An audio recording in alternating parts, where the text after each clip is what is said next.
Topic जो है first topic जो है वो है आपका सेंटर स्टेट रिलेशंस और लास्ट टॉपिक बचा हुआ है आपका कौन सा डिसेंट्रलाइजेशन इन।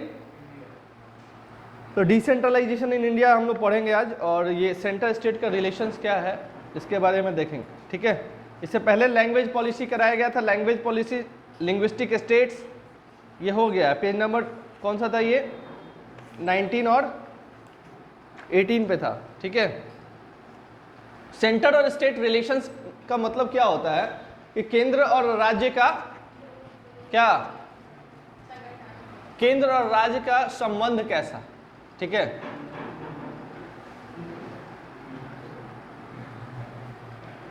और यहां पे पहले लाइन में ही दिया हुआ है कि reconstructing the centre state relation is the one way to strengthen federalism in any country. मतलब स्टेट और सेंटर का रिलेशंस यदि अच्छा रहता है तो डायरेक्ट उसका प्रभाव किसके ऊपर पड़ता है, फेडरलिज्म के ऊपर पड़ता है, संघवाद के प्रति पड़ता है। क्योंकि संघवाद होता ही है यार स्टेट और सेंटर का कोऑर्डिनेशन, समझो ना। संघवाद में जब पावर शेयर हो जाता है तो ऐसा थोड़ी ना है कि पावर शेयर होने के बाद स्टेट और सेंटर में कोई मतलब ही नहीं रहता है, एक दूसरे से मतलब ही रखना बंद कर देते हैं। नहीं, बहुत सारे ऐसे सब्जेक्ट्स हैं जिन पे स्टेट और सेंटर दोनों मिलकर के क्या करते हैं, डिसीजंस लेते हैं, है ना यार। यूनियन लिस्ट में, कंकरेंट लिस्ट में देखे थे ना हम लोग, एजुकेशन से रिलेटेड बहुत सारे सब्जेक्ट्स होते हैं जिसपे कि दोनों फैसला ले सकता है सरकार, स्टेट्स गवर्नमेंट भी और सेंट्रल गवर्नमेंट भी। ठीक है, तो दोनों में सामंजस्य बने रहना बहुत जरूरी है, दोनों का रिलेशन अच्छा रखना बहुत जरूरी है, तभी फेडरलिज्म जो है वो मजबूत होगा किसी भी पर्टिकुलर देश का। ठीक है, नेक्स्ट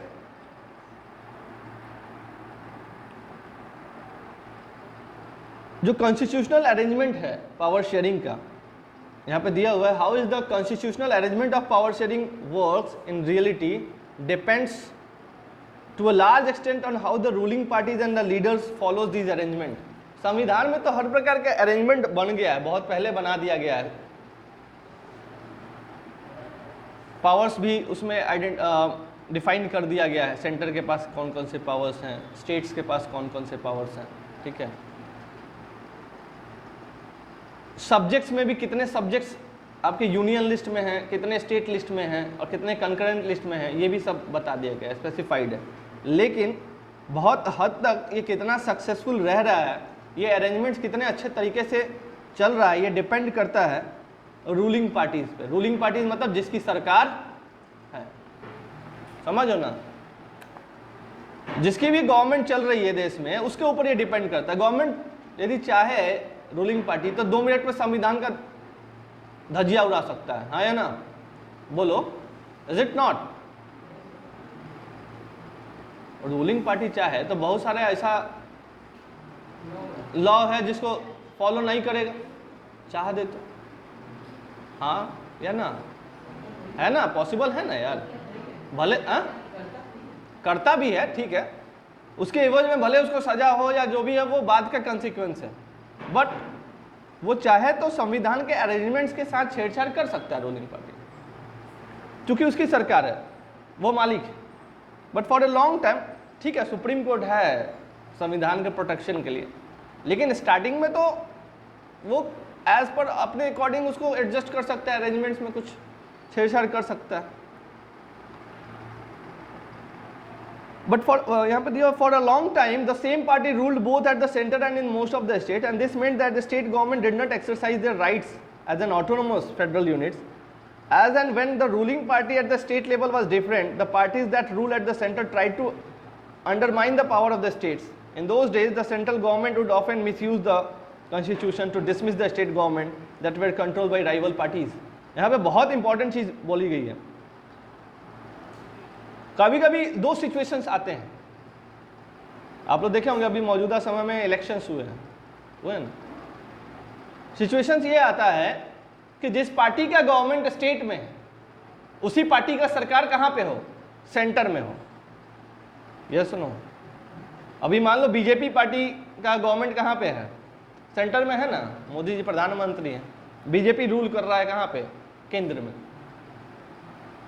और बीजेपी का ही रूल कहाँ पे है? बिहार में भले कॉलिशन गवर्नमेंट है, कॉलिशन मतलब क्या होता है? गठबंधन का सरकार है, लेकिन बीजेपी है ना, बीजेपी और जेडीयू के साथ गठबंधन है, तो आपस में तो कोऑर्डिनेशन है ना। तो उस केस में बहुत हद तक क्या होता है, सेंट्रल गवर्नमेंट बहुत कोऑपरेट करता है किसको? State government. मतलब राज्य में भी उसी की सरकार है और केंद्र में भी यदि उसी पार्टी की सरकार है तो कोऑपरेशन थोड़ा ज्यादा होता है। बट यदि राज्य में कोई राइवल पार्टीज है, स्टेट में कोई राइवल पार्टीज है सेंटर के अकॉर्डिंग, मतलब सेंटर का जस्ट राइवल है। राइवल मतलब क्या होता है? राइवल मतलब होता है विपक्ष, कोई विपक्षी अपोजिशन पार्टी है। केंद्र में मान लो बीजेपी है और स्टेट में, किसी पर्टिकुलर स्टेट में कांग्रेस है, तो उस समय क्या होता है कि सेंट्रल गवर्नमेंट जो है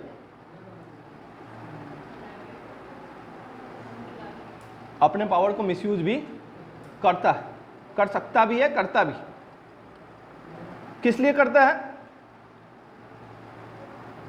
कि स्टेट गवर्नमेंट को क्या कर दिया जाए? डिसमिस कर, मतलब उसकी छवि क्या कर दी जाए? खराब कर दी जाए पब्लिक, आम नागरिकों के नज़रों में। कांग्रेस की छवि खराब हो जाएगी पर्टिकुलर स्टेट में, तो हमारी सरकार अगले बार आ जाएगी। इलेक्शन होगा ना जी, राज्य का भी तो चीफ मिनिस्टर के लिए आपका इलेक्शन होता है ना, हर 5 साल पे होता है, और आपका प्रधानमंत्री के लिए भी होता है, लोकसभा का, है ना। सो यहाँ पे सुन लो, बात मत करो। बट 1990 के बाद, ये पहले होता था, 1990 के बाद, अभी भी होता है बट ऑन रिकॉर्ड हम लोग इसको नहीं कहेंगे। 1990 के बाद अब चीज़ें जो हैं बहुत बदल गई। अभी मौजूदा समय में रीजनल पॉलिटिकल पार्टीज जो हैं वो काफ़ी ज़्यादा इन्फ्लुएंसिव हो रही हैं स्टेट्स में। एक तो आपका नेशनल पार्टी होता है और एक होता है रीजनल पार्टी। रीजनल पार्टी मतलब क्या होता है? क्षेत्रीय पार्टी। और नेशनल पार्टी मतलब क्या होता है? राष्ट्रीय पार्टी। जैसे जो बड़ी बड़ी पार्टीज हैं, बीजेपी, कांग्रेस, है ना, ये सब राष्ट्रीय पार्टी का इन्हें दर्जा मिला हुआ है। तो मौजूदा समय में और 1990 के बाद रीजनल पार्टीज का इन्फ्लुएंस जो है स्टेट्स में काफ़ी ज़्यादा बढ़ा, और उसके बाद ही कॉलिशन गवर्नमेंट भी, coalition government, COALITION, coalition government मतलब क्या होता है? गठबंधन की सरकार। यदि किसी सिंगल पार्टी को मेजोरिटी नहीं मिलता है लोकसभा में, तो वो क्या करता है? अलायंस बना लेता है। समझ रहे हो? रीजनल पार्टीज के साथ क्या बना लेता है? अलायंस बना लेता है, और अलायंस बना करके अपनी मेजोरिटी प्रूफ कर देता है। हाल फिलहाल में मौजूदा समय में इलेक्शन हुआ है, तो आप लोग अवेयर होंगे क्या हुआ है। अभी मोदी जी कैसे प्रधानमंत्री बने, आप लोग अवेयर है ना? क्या हुआ है? लोकसभा के इलेक्शन में बीजेपी के पास मेजोरिटी सीट्स नहीं थे। टोटल 543 सीटों पे इलेक्शन हुआ था, 545 पे हुआ था, शायद 43 पे हुआ था। तो उसमें मेजोरिटी के लिए कितना चाहिए? कम से कम 270-72 चाहिए। तो बीजेपी के पास थोड़ा ना उतना सीट था, 240 के करीब में था सीट। तो वो क्या किया? जो रीजनल पार्टी, जैसे बिहार की रीजनल पार्टी है जेडीयू, जनता दल यूनाइटेड, नीतीश कुमार की पार्टी है, उनके साथ अलायंस बना लिया। फिर आपका नायडू जी के साथ अलायंस बनाया। फिर आपका बिहार में एक और रीजनल पार्टी है, रामविलास पासवान जी की लोजपा, चिराग पासवान जी हैं, उनके साथ अलायंस बनाया बीजेपी ने। अलायंस का मतलब क्या होता है कि आप अपने एमपी को बोलिए कि हमें सपोर्ट करें, हमें समर्थन दे दें। सपोर्ट करें मतलब क्या? हमें समर्थन दे दें कि हम आपके साथ हैं। आपके साथ है तो हम मेजोरिटी जा करके राष्ट्रपति के सामने प्रूव कर देंगे कि हम मेजोरिटी में हैं, हमें सरकार बनाने की अनुमति दी जाए। वो लेटर लेके जाते हैं प्रधानमंत्री, नियमतः ऐसा ही होता है। राष्ट्रपति के सामने जो होता है उनको पेश करना होता है कि हम भाई मेजोरिटी में हैं, इस इलेक्शन में हम सरकार बनाने के स्थिति में हैं। और यही चीज यदि राहुल गांधी चाहते तो राहुल गांधी भी अपनी सरकार बना सकते थे, कांग्रेस की भी सरकार बन सकती थी। बट ये लोग नीतीश कुमार, नायडू जी और भी जो रीजनल पार्टीज हैं, ये लोग उनके तरफ गए नहीं, मतलब पासा पलट सकता था। और इस बार का इलेक्शन मतलब इतना बढ़िया इलेक्शन हुआ, मैंने देखा कि छोटे बच्चे से लेकर के और बूढ़े तक सब लोगों ने बहुत इंटरेस्ट से जो है न्यूज़ वगैरह पे अपना नज़र बनाए रखा। आप लोगों ने भी बनाए रखा होगा, है ना। तो ये था। तो 1990 के बाद रीजनल पार्टीज जो हैं वो अस्तित्व में आई, ठीक है। अस्तित्व में तो पहले से ही थी, लेकिन थोड़ा ज़्यादा इन्फ्लुएंशियल जो है, ज़्यादा इन्फ्लुएंसिव हुए, क्योंकि ये लोकल पार्टीज होती हैं और क्षेत्रीय स्तर पे क्षेत्रीय लोगों, जो लोकल लोग होते हैं, उनकी समस्याओं के बारे में ज़्यादा इनके बारे में इनको ज्ञान होता है, समझ रहे हो ना, क्योंकि वो उसी पर्टिकुलर क्षेत्र से होते हैं, है ना। तो रीजनल पार्टीज जैसे इन्फ्लुएंसिव हुई देश में, तो कोalition गवर्नमेंट का युग चला। गठबंधन की सरकार जो है वो बननी शुरू हो गई, क्योंकि कुछ वोट रीजनल पार्टीज ले लेते थे, तो मेजोरिटी हो नहीं पाता था नेशनल पार्टीज के पास, तो मिलजुल करके सरकार इनको चलाना पड़ता। And this led to a new culture of power sharing and respect for the autonomy of a state government, and this trend was supported by the major judgment of the Supreme Court that made it difficult for the central government to dismiss the state government in an arbitrary manner. The federal power sharing is more effective today than it was in early years after the constitution came into the force. अच्छा, ये जो आप लोग देख रहे हैं तस्वीर page number 21 में दिखाई दे रहा है, लुक एट द बुक। ये क्या है? ये मेन जैसे है ना, चावल जो है मेस में क्या होता है, एक आदमी चावल बांट रहा है और सब लोग कटोरा लेके खड़ा है लोग, और जो कटोरा पे लिखा हुआ है, कुछ कटोरा पे लिखा हुआ है ना, केरला, हाँ ये सब, हाँ उड़ीसा, बंगाल, बिहार, हाँ, तो इसका मतलब क्या हुआ, ऊपर लिखा हुआ the state pleads for the more power, मतलब जो स्टेट्स हैं, जो राज्य हैं, वो ज्यादा पावर के लिए भीख मांग रहे हैं, प्रार्थना कर रहे हैं, ठीक है, कि भाई हमें भी पावर दी जाए। और कोalition गवर्नमेंट देखिए, ये देखिए, देख रहे हैं कोalition गवर्नमेंट, ये क्या है एकदम, नहीं सुनो ना, कोalition गवर्नमेंट इस पिक्चर से क्या शो हो रहा है, इस पिक्चर से ये पता चल रहा है कि महाराजा जी जो बैठे हुए हैं, इनके कुर्सी के नीचे देखिए, देख रहे हैं, मतलब कोalition गवर्नमेंट जो है वो बनता है जब 2-3 पार्टीज या उससे ज्यादा पार्टीज का क्या मिलता है, समर्थन मिलता है। तो ये जो कुर्सी है वो दूसरे पार्टियों पे टिकी हुई है, इसका मतलब ये हुआ कोई एक पार्टी या 2 पार्टी भी खिसका ना, तो जो कुर्सी पे आदमी बैठा वो क्या हो जाएगा, खिसक जाएगा, समझ रहे हो, ये है इसका मतलब, ठीक है। जो सीना तान के बैठा हुआ है ये आ जाएगा नीचे। अच्छा, हम लोगों ने शेड्यूल्ड लैंग्वेजेस की भी बात कल की थी। शेड्यूल्ड लैंग्वेज टोटल कितने हैं भारत में? टोटल 22 लैंग्वेजेस जो हैं वो क्या हैं?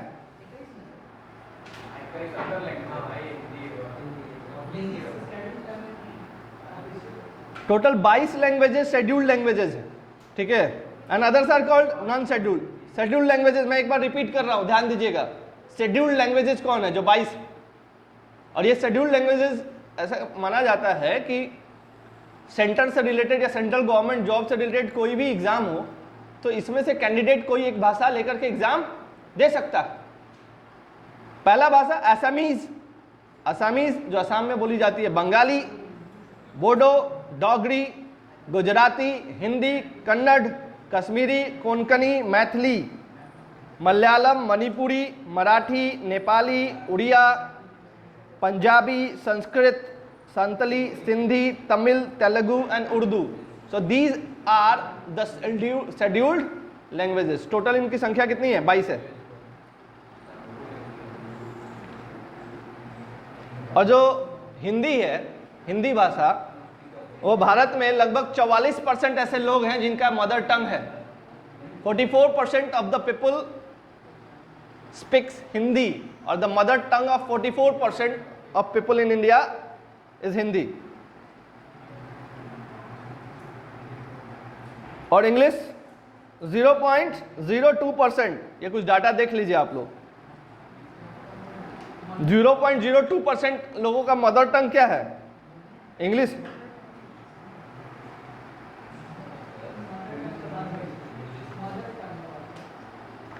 Next, decentralisation in India.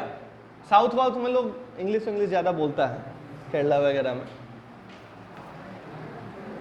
Decentralisation का इसको थोड़ा सा नोट डाउन कर लीजिएगा, 2 लाइन का डेफिनेशन है, लिख लीजिए।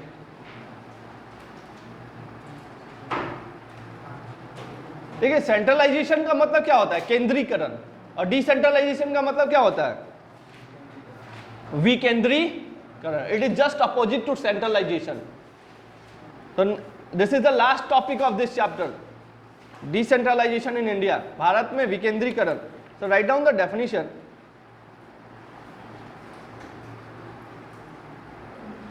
When the power is taken away from center and state government, when the power is taken away from the center and state government and given to local government, पीछे बैठ जाओ ना, हाँ? तुम लोग मतलब बैठोगे तो एक ही साथ बैठोगे ना।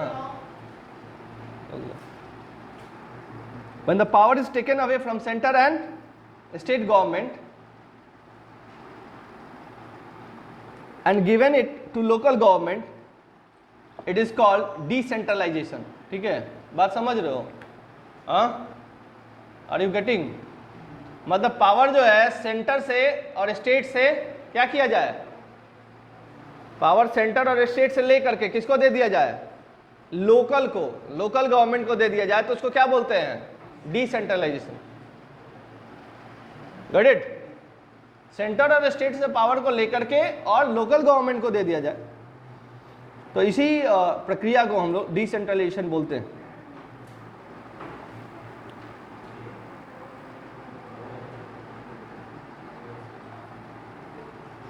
पिछले क्लास में हम लोगों ने डिस्कस किया था कि 2 tier of government, 2 tiers of government, एक सेंट्रल गवर्नमेंट और एक स्टेट गवर्नमेंट। लेकिन India's like vast country, to run the India's like vast country, it is not possible to run country properly with only 2 tiers of government. Bharat जैसे इतने बड़े देश को चलाने के लिए केवल 2 टायर ऑफ गवर्नमेंट से ये पॉसिबल नहीं था कि अच्छे तरीके से और एफिशिएंट तरीके से चलाया जा सके। तो इसके लिए एक 3rd टायर ऑफ गवर्नमेंट भी जो है वो फॉर्म किया गया। ठीक है, इसको हम लोग लोकल गवर्नमेंट बोलते हैं, और इसमें क्या आता है? म्युनिसिपैलिटीज एंड पंचायत आते हैं। ठीक है, अब छोटा सा उदाहरण मैं दे रहा हूं आप लोग को। उत्तर प्रदेश गए हैं कभी आप लोग? तो उत्तर प्रदेश जितना बड़ा है ना, मतलब उत्तर प्रदेश इतना बड़ा है कि रसिया जो देश है उससे भी बड़ा है। यूपी, यू मान लीजिए आप, यूपी इज बिगर देन रसिया, रूस से भी बड़ा है। और Maharashtra is bigger than Germany, मतलब एज बिग एज, मतलब जर्मनी के आसपास है। बड़ा ना बोल के बोलेंगे कि उसके बराबर है। महाराष्ट्र जो है जर्मनी के बराबर है, एक जर्मनी देश के बराबर है। और यूपी जो है वो रसिया से भी बड़ा है। अब समझ लीजिए आप कि भारत कितना बड़ा है। और तो पार्टीशन के बाद अभी ये स्थिति है, पार्टीशन से पहले समझ लीजिए क्या था। आप ये बहुत सारे स्टेट्स इतने डाइवर्स हैं, आप देखिए यूपी में आप कभी ट्रेन से ट्रेवल कीजिएगा तो यूपी खत्म ही नहीं होता है। यूपी ईस्ट, यूपी वेस्ट, है ना, नेटवर्क दिखाता है मोबाइल पे। तो इतने डाइवर्स कंट्री को चलाने के लिए एक 3rd टायर ऑफ गवर्नमेंट को भी कंस्ट्रक्ट किया गया है। लास्ट टॉपिक जो है इसको बाकी कल डिटेल में हम लोग करेंगे, ठीक है ना?